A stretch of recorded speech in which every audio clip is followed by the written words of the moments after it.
AICTE यानी all India council for technical education ने और टेक्निकल एजुकेशन कॉलेजेस के निर्माण पर लगी रोक को हटाने के बाद देश भर में 89 इंजीनियरिंग कॉलेजेस के प्रस्तावों को मंजूरी दे दी है।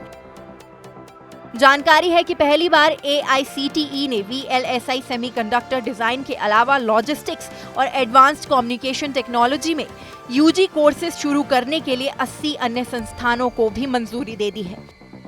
बताया जा रहा है कि इनमें से ज्यादातर निजी तौर पर संचालित होंगे। दरअसल साल 2022-23 के एडमिशन ट्रेंड के आंकड़ों पर ध्यान दिया गया तो पता चला कि छात्र सिविल इंजीनियरिंग के अलावा इलेक्ट्रिकल, मैकेनिकल, इलेक्ट्रॉनिक्स और केमिकल जैसे मुख्य इंजीनियरिंग सेक्टर्स को चुनना पसंद करते हैं। इसी वजह से टेक्निकल एजुकेशन कॉलेजेस के निर्माण पर लगी रोक को हटाने का निर्णय लिया गया। अधिकारी से मिली जानकारी के मुताबिक 3 नए UG कोर्सेज शुरू करने की ये पहली ऐसी पहल है। ज्यादातर कोर्सेज इलेक्ट्रॉनिक्स इंजीनियरिंग के अंतर्गत आते हैं।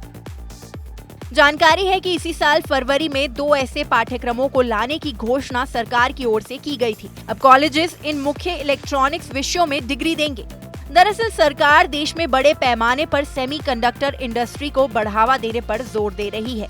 AICTE के member secretary professor Rajeev Kumar ने बताया कि अब तक हमारे पास VLSI डिजाइन और कम्युनिकेशन टेक्नोलॉजी में PG कोर्सेज वाले कुछ ही कॉलेजेस थे, जिनमें IIT भी शामिल है, लेकिन ये पहली बार है कि UG में भी इन कोर्सेज को पूरी तरह से लाया जा रहा है।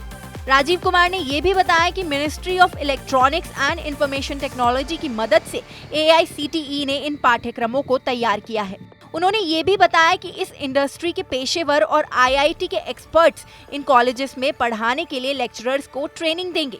काउंसिल ने चिप डिजाइन करने वाली 2 बड़ी फर्म्स के साथ पार्टनरशिप की है ताकि नए कोर्सेज के लिए फैकल्टी तैयार की जा सके। उन्होंने बताया कि शुरुआत में कुछ संस्थान संशय में थे कि वे इन कोर्सेज में सीटें भर भी पाएंगे या नहीं, लेकिन अब वे आश्वस्त हैं कि इन कोर्सेज की भारी डिमांड होगी।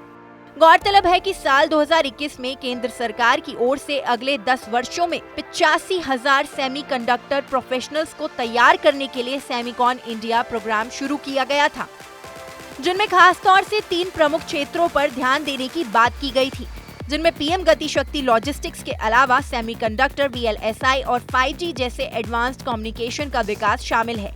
ऐसे में नए संस्थानों को खोलने के लिए AICTE ने 89 इंजीनियरिंग कॉलेजेस को मंजूरी दे दी है, जिनमें से 44 सेल्फ फाइनेंसिंग वाले निजी संस्थान होंगे, 27 सरकारी और बाकी स्टेट रन प्राइवेट यूनिवर्सिटीज होंगी। इस टॉपिक पर आपका क्या कहना है, हमें कमेंट सेक्शन में बताएं। साथ ही इस वीडियो को लाइक और शेयर करना ना भूलें।